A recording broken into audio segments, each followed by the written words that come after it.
Iran inasema kwamba makubaliano kati ya Tehran na Washington sio ushindi kwa Marekani.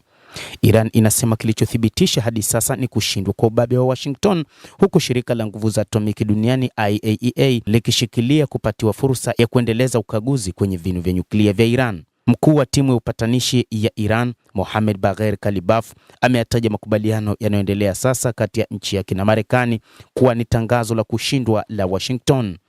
Akizungumza kupitia idhaa ya Kiazeri kwenye televisheni ya Iran siku ya Jumatano mnamo Juni 24, Kalibaf alisema makubaliano ya Islamabad hayakutokana na shinikizo na vitisho, bali yalikuwa ni matokeo ya mapambano na mamlaka ya taifa jasiri la Iran. Ndiyo maana makubaliano haya yamekuwa tangazo la Marekani la kushindwa vita, alisema. Kalibafu, spika wa bunge la Iran na mwanasiasa mwenye ushawishi na uzoefu mkubwa wa masuala ya kijeshi na kiutawala, alizungumza hayo akiwa ndio kwanza amerejea akitokea nchini Oman alikokwenda kuzungumzia hatima ya mlango wa bahari wa Hormuz na taifa hilo jirani ambalo kwa pamoja na Iran wanaumiliki ujio huo muhimu kwa kupitisha nishati ya mafuta na gesi ulimwenguni.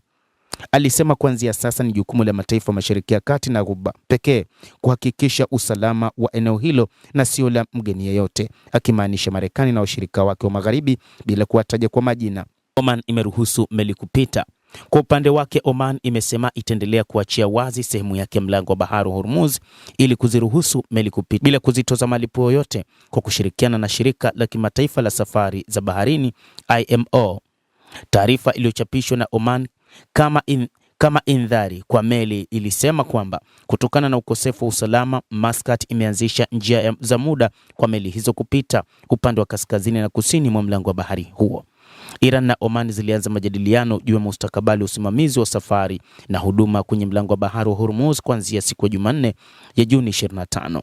Ingawa makubaliano ya sasa kati ya Marekani na Iran yanatoa nafasi kwa meli kupita bila vikwazo kwa muda wa siku 60, mazungumzo ya majirani hao wawili yanadhamiria kupata mpango wa muda mrefu, zikiwemo gharama za usafirishaji baada ya kipindi hicho kumalizika. Hata hivyo, mkuu wa shirika la nguvu za atomiki la Umoja wa Mataifa IAEA, Rafael Grossi, anasema kwamba ni haki ya shirika lake kupewa nafasi ya kurejea nchini Iran kuendelea na ukaguzi wa vinu vya nyuklia vya Iran kufuatia makubaliano kati ya Tehran na Washington. Hata hivyo, moja kati ya jambo ambalo wakati huu linasubiriwa zaidi ni namna utekelezaji wa makubaliano kati ya Marekani na Iran. Hata hivyo, makubaliano hayo yameanza kutekelezwa ambapo meli za kibiashara hasa za mafuta na gesi zimeanza kupita katika mlango wa bahari wa Hormuz, jambo ambalo linaonekana ni moja kati ya makubaliano ya usitishwaji wa mapigano ambayo mjadala wake unaendelea kwa siku 60.